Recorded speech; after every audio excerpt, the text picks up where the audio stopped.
All right, everybody, we are here, day 2 of ICAST. Yesterday we started on one wing of the show. Today we're starting on the exact opposite. And as promised, we got another special guest. We got John Garrett here. No, it's you, bud. You're the special guest. Yeah. Talked to John last night. He was all for it. We're going to have a lot of fun today. Starting here in the Strike King booth, John's going to take us around. We're going to talk a little bit about your season so far. Obviously, been, I imagine, to this point, a dream come true. Yeah, oh yeah. And talk about some of the talk about your year, and yeah, man, happy to have you today. This is going to be a lot of fun. Yeah, forever. I was not all in for this. He threatened me into it, so here we are. Yeah, that's how it is. I told him it was an opportunity of a lifetime, and here we are. So I definitely sold him into the idea. But John, without further ado, let's get into some of the new products. Yeah, let's talk Obviously, about it. There's plenty of new stuff. Which way you want to go here? Let's go. You take us where you want to go. Let's start right here. Okay, let's do it. Yeah, so this is the Strike King Invader. We have two sizes. We got a 70 and a 90, and this is basically a wake bait / topwater. Just something that's really good for herring lakes, real clear water, real calm water. Not a lot of wind needs to be used with this bait. But what's pretty cool is we got this 90 is a different size than what we've seen. You can throw these really well, bait caster, spinning rod. It's a fun fishing. I had top 10 on this at Murray this year. So that's what I was going to ask. Yep. So I remember Trey McKinney also showed off one of these baits and kind of, previewed that it was going to be coming out. So there's two different sizes, is that correct? Okay. Yeah, two different sizes, like 70 and 90. One's a little smaller, one's a little bigger. So I caught them on this and another bait we got coming out. They're both wake baits. Sure. But it's something that needs to be available. These are going to be available relatively cheap, $13. And it's a fun fishing. You have to catch them on top water. Explain to somebody, like, you look at this bait, and Laura, you can come in here and get it tight again.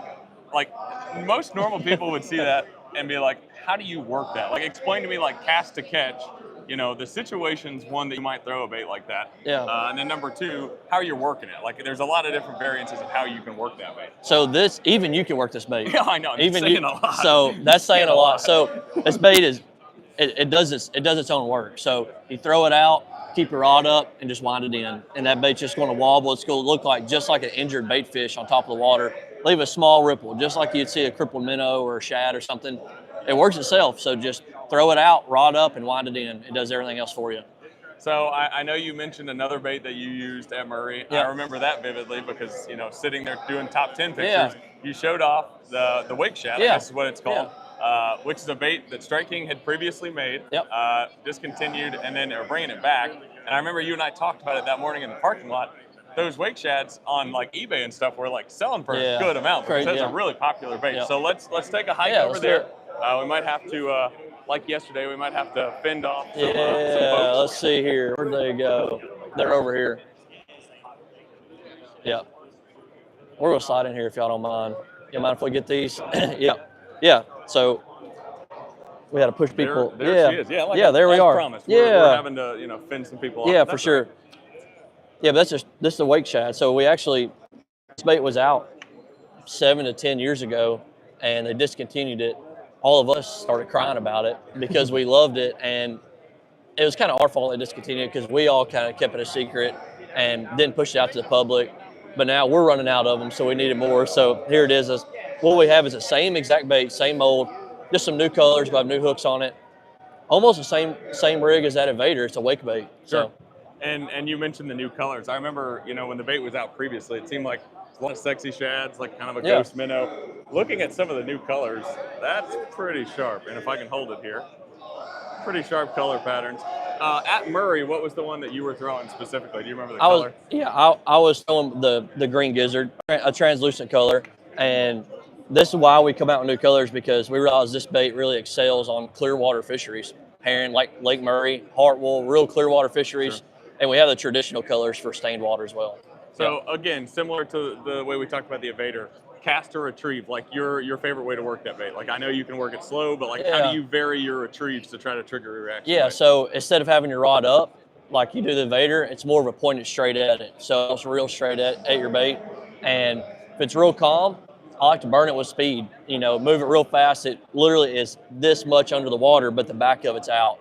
And if you get a little chop or wind and they're eating better, you slow it down. Give it a nice wide wobble. You can call them up from deep. And it's interesting, you know, when you were saying that, you think about it, when you're targeting schooling fish, a lot of times you'll see those isolated minnows that are, you know, away from the pack, and that's exactly what they do. Like they swim at the top of the surface, and you can see the V that they create, and that's kind of what you're trying to do here, right? Yeah. So I mean, as we all know, all of us fishermen are getting better. You got to come up with more natural ways to catch fish, and that's one of the best ways is to imitate a crippled or injured minnow. So. Outstanding. We've got another one here, the Hardliner 57. Yep. I'm sitting here looking at Mark Menendez. I know Mark had a big part in developing this bait. I'm going to do my best to go grab him, but while I do, you give a little bit of an explanation here. Yeah. And let me try to go get Mark. Yeah. So what we have here is another great cold water crankbait. Also does great in warm water. It's really tight wobble. It actually kind of rolls. I'm going to let the magician talk about it because he actually designed this bait. I don't want to ruin anything and ruin his magic, so yeah. Hey guys, how are you? Good to see you. Hey, this bait right here, the Hardliner. Mastermind right here. Well, I had a lot of input in this bait. It's a flat-sided crankbait with a computer chipboard lip, a la the East Tennessee side of things on baits, where handcrafted masters made baits that are fabulous action. Now I've got one in a plastic version. Plastic version you can throw. The plastic version you won't wear out like one of those handcrafted baits. It's got a good rolling action to it on a slow retrieve. The faster you wind that thing, the tighter that wiggle gets. So in the springtime, I can slow roll it in cold water. As the water warms up through the summer and fall, I can take it and get it really fast. It bounces off the cover very well. It's got a good buoyancy to it. It's a bait that you can take 12-pound line and get it to, let's say 7 feet. Hence the 57 on this bait, the Hardliner 57, 5 to 7 feet is what 57 means. You can rob depth from it by changing your line size. Go to a bigger line size, from 12 to 15-pound line, you're going to rob about a foot of depth on that particular bait. So I'm really pleased with it. We've got super colors, we've got translucent colors, we've got some of the new Mirage colors here that are kind of a semi-translucent. Then you've got traditional colors like spring craw, you've got great crawfish colors. Really, really happy. The old bone craw there, that's one that the gravel dog was so good with, so we put it in here. Really, really thrilled with this bait, and it's got brothers coming, so watch out for those. So you kind of mentioned it there with the line sizes, of course.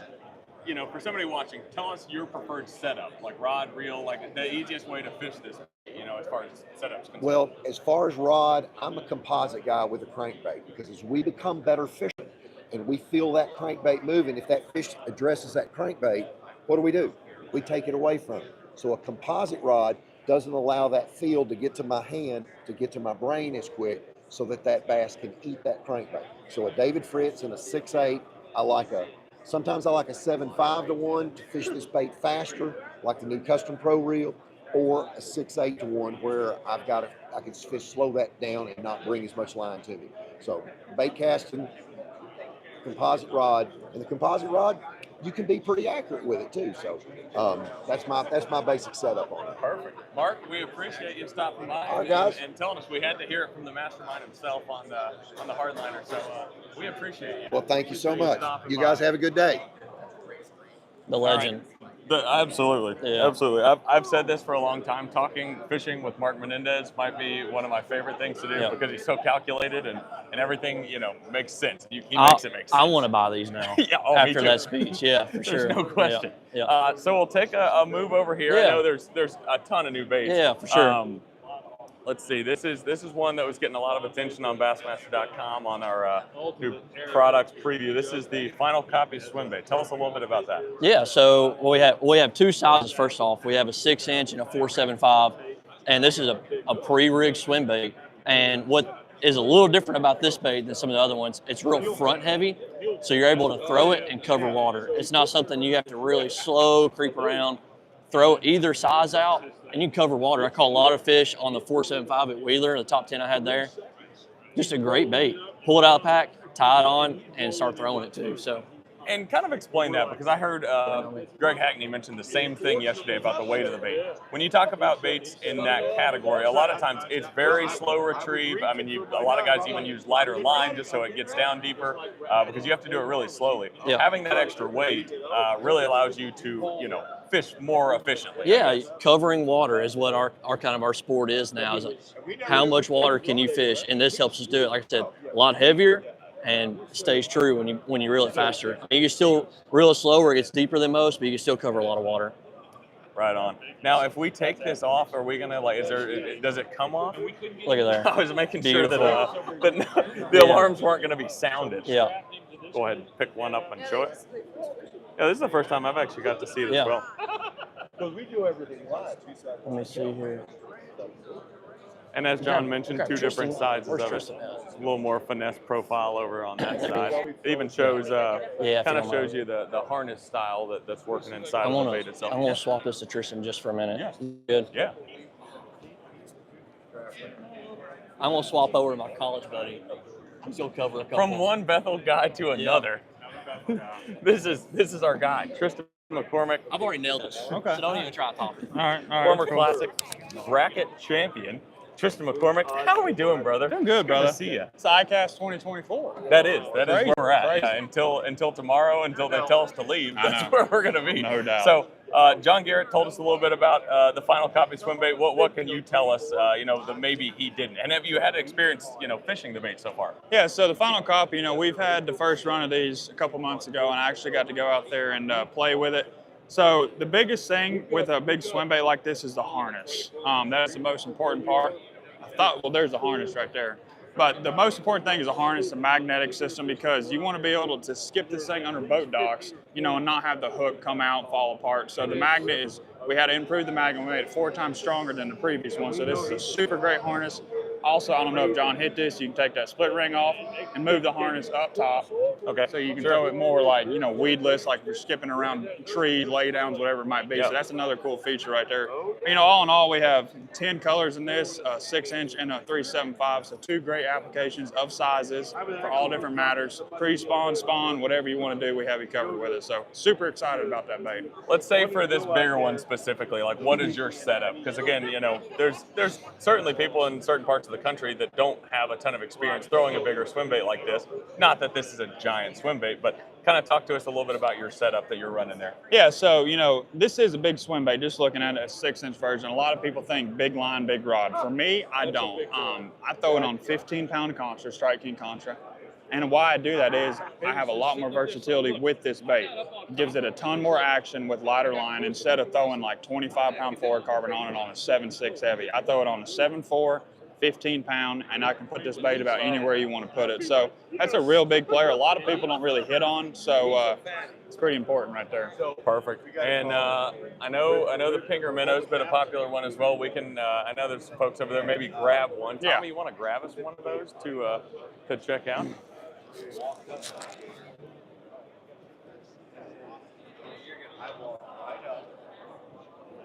So we've got a couple Pinger Minnows.